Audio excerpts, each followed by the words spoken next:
Sino ba si Coach X? Ang iyong coach sa Forex. Ayan. So, yung mga kunyari, nagtuturo ako ng premium, ganon. Ayan, seryosohan tayo, syempre. Seryoso tayo kasi dito para matuto. So, anong klase kang coach? Ikaw ba yung stricto? Ikaw ba yung, syempre, kailangan fun? Pagdating sa coaching, mas prefer ko yung strict. Kasi, well, yun din yung parang binayaran ng estudyante para para mabantayan. Ayan, so, important na maging strict ako. Pwede naman fun, pero after na ng lesson, okay naman. Yun yung So, ano tingin mo yung pinaka-efficient, pinaka-effective way na pagtuturo ng Forex trading? Okay. Personalized talaga. So, bakit pinili ko yung personalized learning? Kasi, di ba, ilang years tayo nagtuturo.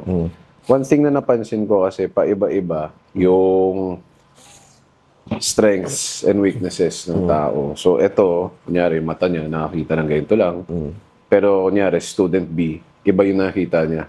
So, as a coach, kailangan kong matuto kung paano ililid yung student kahit different strengths and weaknesses nila sa style na nag-work para sa kanila. So, bakit gusto mo personalize? Ano ba yung problema kung ituro mo na lang yung strategy mo na nag-work? Na-try kasi natin din yan eh. Akala ko actually dati nag-work yan. So, ang nangyari dyan is, nagturo ako ng strat, di ba? Mga ilang students natin noong time na yan. Sa mga iba, nag-work. And then may grupo dito nagre-reklamo, hindi daw nag-work. So ako naman, ang sinasabi ko sa sarili ko, bakit nag-work dito? Hindi nag-work dito. So, na-realize ko din is, baka for this group, nag-work yung strat ko kasi baka parehas kami schedule. Or parehas kaming, kunyari, ako pattern recognition kasi ako. So, baka yan din yung strength niya. Pero yun nga lang dito, sa grupo na to, hindi nag-work kasi maybe hindi innate yung strengths nila na innate din sa akin for my strategy. Pero kapag binigyan mo ng ibang coach naman na baka mas bagay sa style nila, mas nag-work.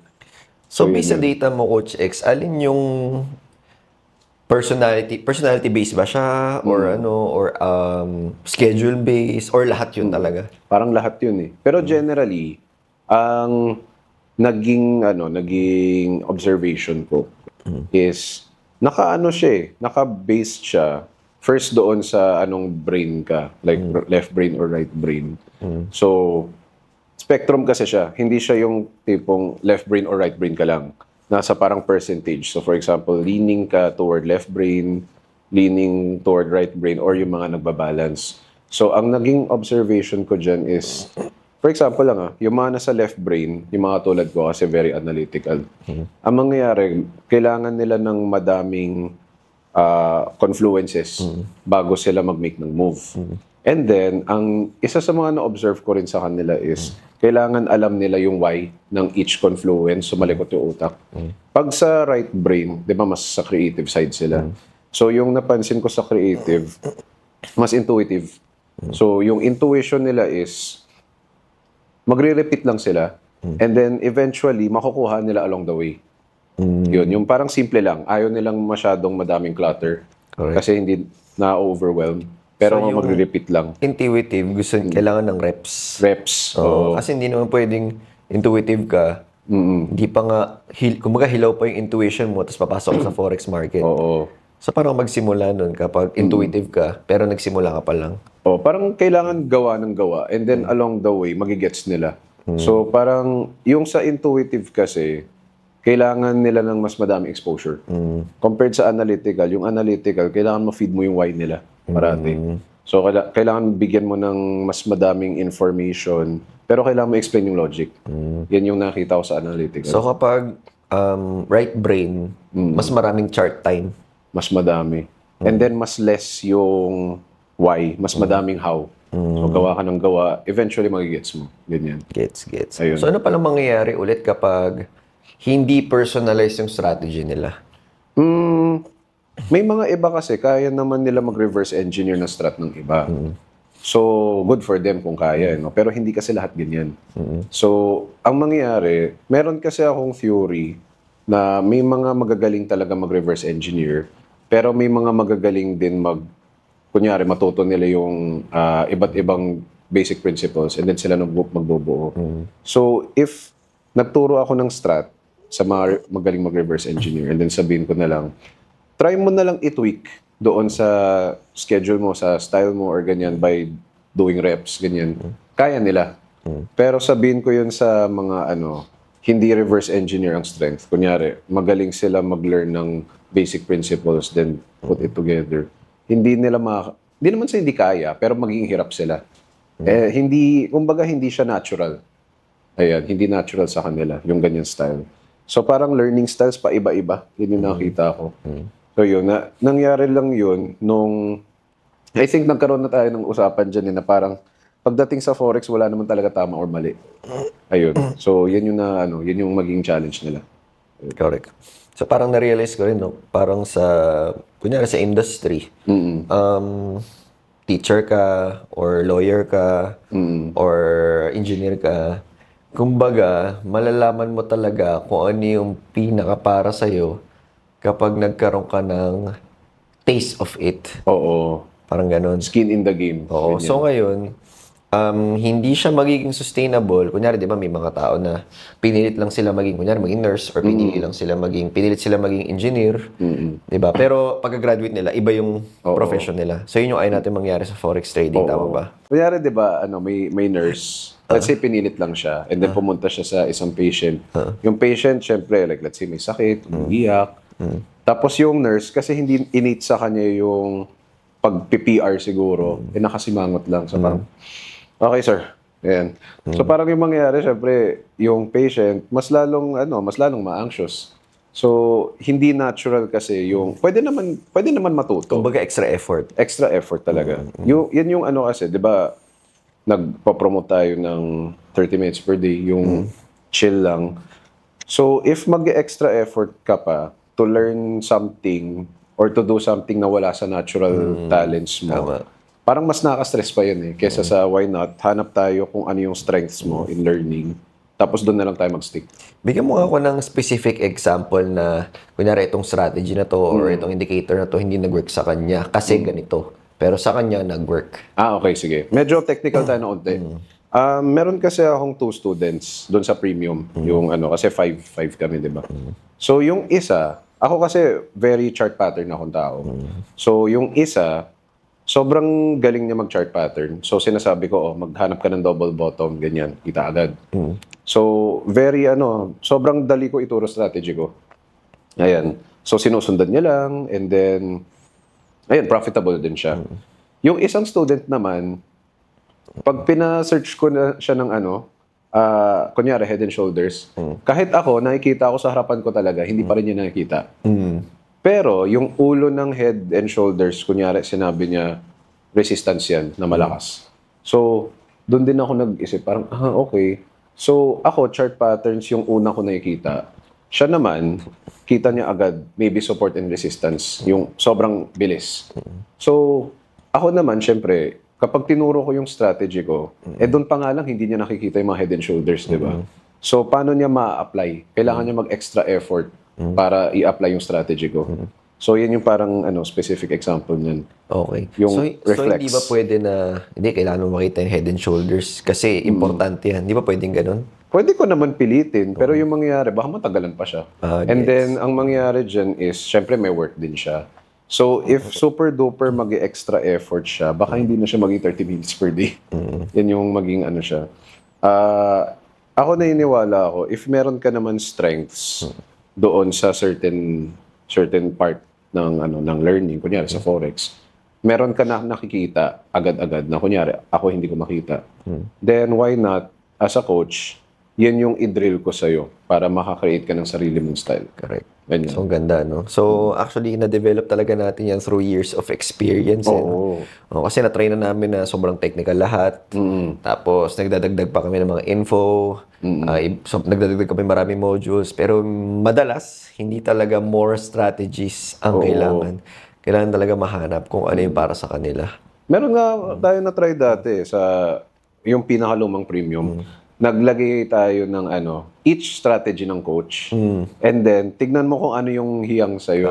Yung nangyari, nag-try yung mga students lahat. And then, na-overwhelm lang. Correct. Oo. So, ako for me, mas madali i-zoom in into kung ano yung bagay sa kanila. Pero yun nga lang, as a coach, that takes a lot of experience sa pagtuturo. So, ano pala yung pinaka-balance coach? Kunyari, medyo bago ako. Ano yung pinaka-balance ng aaralin ko lahat ng strategy para marami akong arsenal and hindi ko aaralin lahat at magpo-focus lang ako? Okay. Sige. So ako usually parang naging consultant kasi ako sa mga students. Parang tinetesting ko muna, kunyari, papakita ko ng chart. And then magtatanong, ano yung una mo nakikita? So if parang ipapadrawing ko sa kanila kung ano yung una nila nakikita. And then somehow magigets mo agad eh. So kunyari, nag-drawing sila ng ganyan. And then mag-drawing sila ng parang ceiling. Sabi ko, okay. Yung una mo nakikita is, key level, support, and resistance. May mga iba, pag pinadrawing mo, magda-drawing bigla ng letter M. Tapos parang, okay, chart pattern to, specialist. So from there, doon ko na isa-start kung ano yung reflex mo. So sasabihin ko sa student, okay, medyo nasa chart patterns yung strength mo. So yan yung una natin isa-spot parati. Kasi pag nag-aano ka ng chart, kailangan may step 1, di ba? So based on kung ano yung una nilang nakikita, pwede natin sabihin na, okay, market direction, for example. Ano yung magiging basis mo for a market direction? Pwede natin i-incorporate na yung patterns and then yung structure. Kung hindi naman support and resistance yung agad-agad nila nakikita. Parang ganyan. Ganda. Ayun. So, andun na tayo mag-focus sa strengths nila. Doon naman tayo mag-focus dun sa mga habits nila or sa mga nakikita nila na hindi dapat yun yung makita. Like for example, nakita nila na sobrang taas ng inangat ng, let's say, gold. Magsisell sila. Oo. 'Di ba? So ano yung mga ganong habits or mga usual na nakikita natin na hindi na nakikita mo sa iba na okay naman. I mean, nakikita mo sa ibang bagay na okay naman na pattern pero hindi mo pwedeng gamitin sa forex trading in general. Siguro dun sa example, kailangan siguro ng why. Kunyari, inangat, nag-sell, magtatanong tayo why. If, kunyari, kasama naman dun sa na-develop na nilang strategy, yung pag-sell, and then meron silang risk management na proper, then wala akong masabi. Kasi yan talaga yung nila eh. Kahit na wala siya sa trend. Kahit wala siya sa trend. Kasi may mga ibang strategy na ganyan eh. Like let's say may natamaan yung hedging, for example, ganyan. Parang kunyari, nag-aabang ka ng sell pero hindi siya nag-sell or hindi gumana yung sell order. So magbabay sila. So parang yun yung risk management nila. Siguro yung habit na hindi talaga okay is if maggagalaw sila and then walang risk management. Then yun yung masasabi kong wala talagang basis. Kumbaga parang get rich, gusto nila mabilisan. Ayun. So kunyari, for example lang magbabay sila sa all-time high. So, ang usually tatanungin ko dyan is, okay, bakit? Bakit natrepan mo mag-buy sa all-time high? And if hindi nag-work, anong plan B mo? Ganyan. So, kung kaya naman ibigay ng logical na answer, edi, why not, di ba? Baka naman style nila yan. Ayun. So, ano pala yung thoughts mo dun sa mga nambabash ng ibang strategy? Kunyari, bakit ka magsisell sa all-time high? O bakit ka magsisell dito sa uptrend, sa mga ganon? Okay. Kasi, for me, yung mga nambabash, siguro kasi ito lang talaga yung gusto nila. And maybe nag-work para sa kanila. Wala akong masabi kung nag-work para sa kanila. Baka profitable sila dyan. Pero kailangan kasi nila matuto na hindi porket gumagana sa kanila ay gagana sa lahat. Kasi iba't iba tayong tao. So, may mga ibang tao kasi nagka-counter trend sila. And then may mga iba mas okay sa trend. Kunyari ako, purely trend trader ako kasi yan yung talagang mas chill para sa akin. Pero tanungin mo sa ibang coach or ibang trader, mas trip nila yung go against the trend. Which wala naman masama. Pero kailangan nila malaman kung working ba sa kanila through, syempre, backtesting, forward testing, lahat yan. Ako, back-tested and forward-tested naman yung style ko. And it works for me sa schedule ko.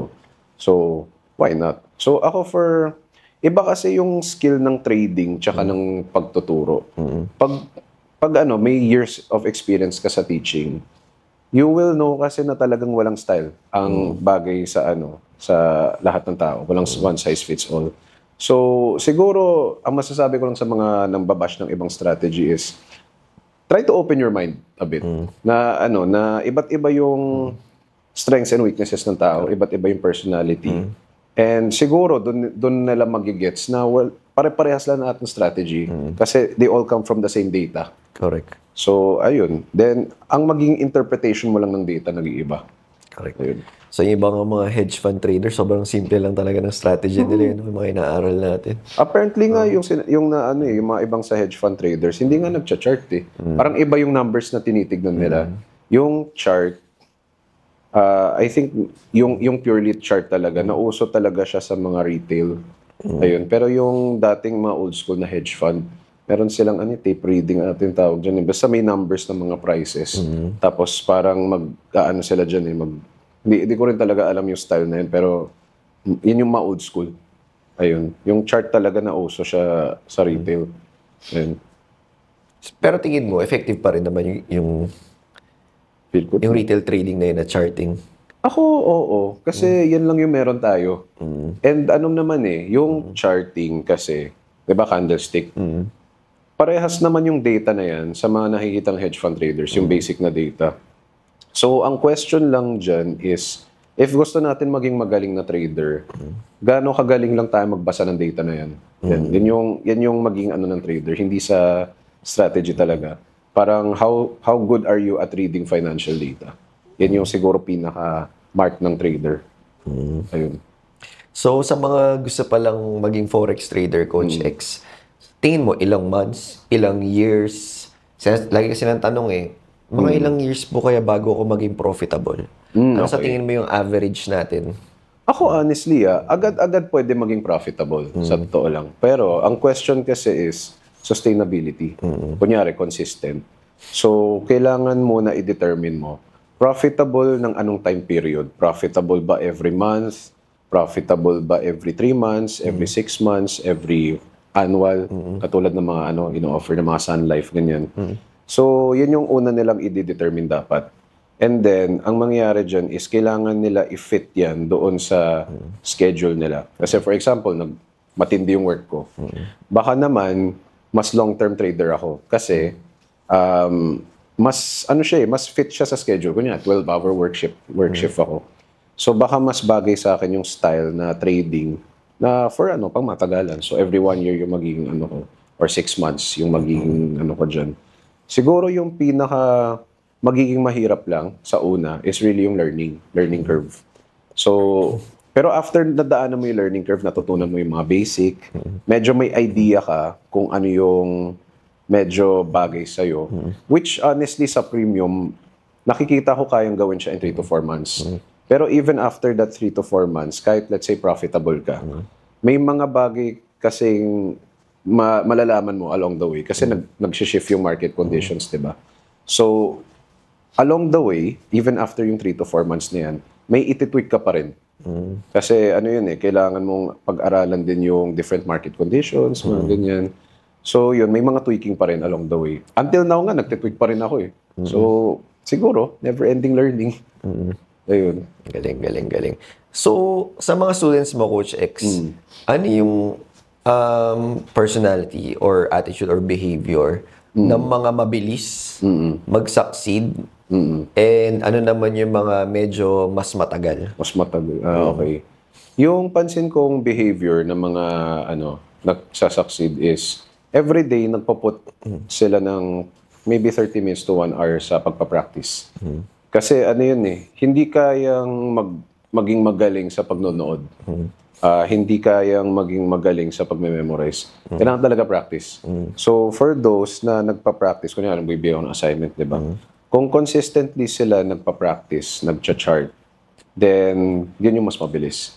Pero yung mga hindi nagpa-practice, kunyari nag-practice today, and then 1 week, wala, kasi busy. Then ngayon lang nag-practice ulit. Yan yung medyo matatagalan. Kasi, parang sa reps din yan Kailangan mo rin ng reps, whether analytical or intuitive ka. Depende lang sa approach ng reps mo, no? Pero you still need reps. So, ang napansin ko lang, yung mga nagpa-practice consistently, yan yung mas mabilis. Ayan. Practice talaga. So, yung mga mas mababagal, sila yung Yung siguro, hindi nagpa-practice. more on parang once a week lang, ganyan. Oo. Yung mga, kunyari, magnonood lang, magbabasa lang, pero pagdating sa assignment, hindi gagawin, mga ganyan. Syempre naman, yung assignment talaga, yan yung practical application. Correct. Yung yung mga gusto agad-agad din, nagmamadali, and then nagpapile ng kung ano-anong indicators, ganyan. Yan yung nagpapabagal din ng ng progress. Kasi yung mga pagdagdag ng indicators or yung madaming kung ano-ano, siguro, pang level 3 na yan. Pero how can you get to level 3 kung hindi mo pa napasa yung level 1? Yan yung pinaka-problem.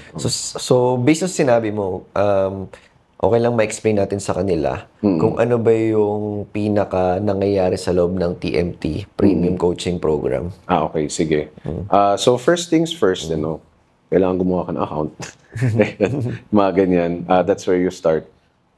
Ngayon, kapag ready na for class, di ba, mga 5 sila, ang pinakaunang papagawin ko is, kailangan alam nila kung ano yung ibig sabihin ng mga movements. So, kunyari, ito, ganyan. Ano yung ibig sabihin nito? Mamaliit na ganyan, ano yung ibig sabihin? Kasi, nire-ready ko rin sila for yung... Meron kasi kaming defense ng trading plan wherein yung coaches will critique yung trading plan ng student and then i-explain nila kung bakit ito yung trading plan nila. So, bakit natin pinagawa yan? Kasi, if hindi nila ma-explain sa coaches, paano nila ma-explain sa sarili nila? And if hindi nila ma-explain yung trading plan sa sarili nila, what can they follow? So, ganyan yung dyan. So, first is, pinapa-explain ko sa kanila, like, pinapa-spot ko, ito yung movement na to, isang paakyat, pababa, ano yung meaning yan? Itong maliit na to, ano meaning yan? Kapag may ganito, ano meaning nito? Ganyan. So, yan yung pinakauna, like yung pinaka-step 1. And then from there, doon ko makikita kung ano yung reflex nila. So, yung reflex, ibig sabihin, baka mas nasa spot nila support resistance ng sobrang bilis. Kasi interviewin ko rin ito, nakikita letter M agad, pero hindi nakikita yung support resistance. So, from there, slowly nagde-deviate sila kung ano yung reflex nila.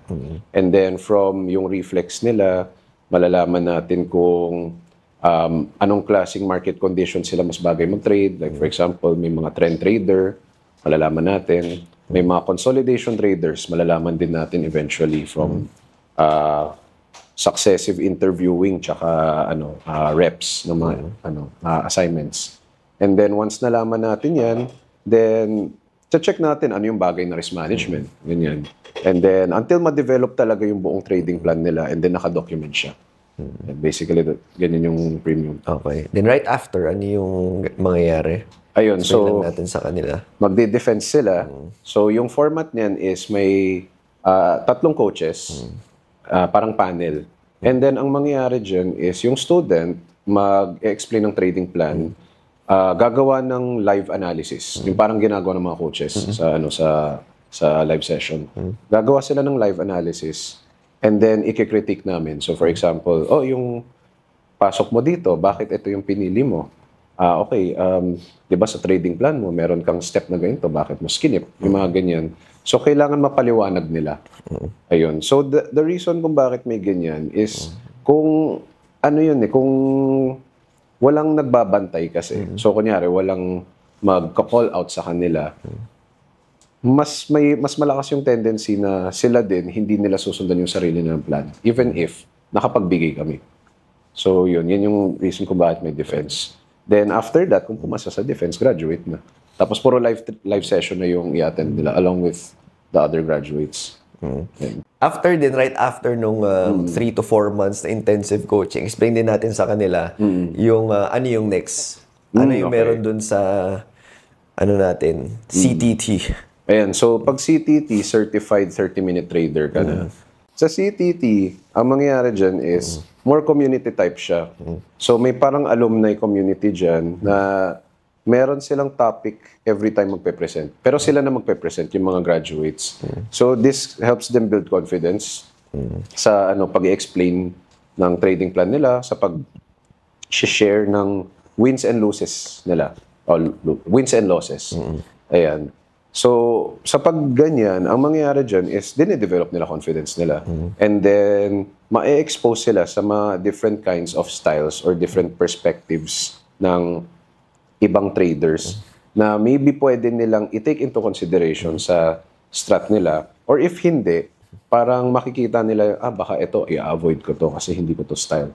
So, parang ang point ng CTT is first, to give more support, build yung confidence ng students, and also pa-broaden yung perspective nila pagdating sa trading. So, nun sa CTT pala, dagdag ko lang din, Every day, meron tayong live session doon. Oo. May mga live trading. Ayan. So, 1 year yon until maging confident ka.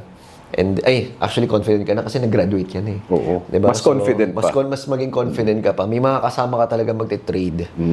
Yan. So, makikita mo yung mga iba doon na sobrang advanced, na ang dami nangyayari sa strategy nila. Meron naman din yung sobrang basic lang, pero profitable pa rin. And then, makikita mo sino yung mga specialists. So, pag sinabing specialist, may mga iba dyan. Kunyari, Fibonacci specialist. Yan, So, lahat ng Fibonacci, dinive deep niya. May mga iba naman, oscillator specialist. So, yun yung mga magaling mag-stochastic, mag-RSI, ganyan. May mga iba pumunta sa natripan mag-ICT, mga ganyan. SMC. Ayan, SMC. So, yan yung style nila. So, at least ma-expose ka sa madami. Pero at the end of the day, malalaman mo rin, lahat ng strategy na yung gumagana. Correct. It just depends on what conditions. Oo nga pala. Explain din natin, Coach X, bakit hindi ka muna pwede pumasok doon until mag-graduate ka? Okay. So, first of all, sa sobrang dami-daming sinishare doon, kapag ako ay isang beginner at pumasok ako dyan, hindi ko alam saan ako makikinig. Kasi wala pa akong background, wala pa akong style sa pagte-trade. So, hindi ako makaka-relate. And honestly, kapag pumasok ako dyan and then narinig ko yung mga sinasabi, mafe-feel ko bobo ako.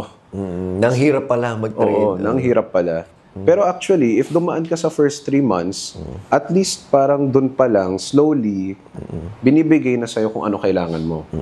Not exactly what you want, baka you want more knowledge, ganyan. Pero kasi yung coach will give you what you need. And then, once naka-graduate ka na, at least, maging ready ka na para i-absorb lahat. Kasi at least meron ka ng background, and may foundation. Yung pala, maganda pag-usapan yan, Coach X. Ano yung pinaka-balance ng you give them what they want, tsaka you give them what they need? Ano yung balance nun? Pinaka-balance siguro dyan is chunk by chunk. Yung parang, eto muna. Tapos, coach, gusto ko matuto to. Oh, you'll get there. Pero hindi ka pwede pumunta dito unless ma-perfect mo muna to. So, parang, syempre, hindi mo outright i-reject. Siguro ipa-prime mo lang na, okay lang yan, darating din tayo dyan. Pero i-perfect mo muna to. Then we'll get there. So kapag meron ka mga students, Coach X, din-discourage mo siyang manood ng YouTube, ganyan, na ibang strategy? Hindi ko kaya mapigilan in yung thing. Kasi kung gusto nila, gusto nila. Pero ang sinasabi ko, pagdating mo sa class, empty cup ka muna. If gusto mo, later on, kapag may napanood ka sa YouTube, kasi syempre, ibang strategy, baka pwede man gumana. If na-perfect mo na yung basics, like if marunong ka na magbasa ng chart, na isang tingin mo lang, gets mo na agad kung ano sinasabi, then sige, baka if later on, baka gusto mo mag-incorporate na ibang strategy, go ahead. Basta perfect mo muna yung basics.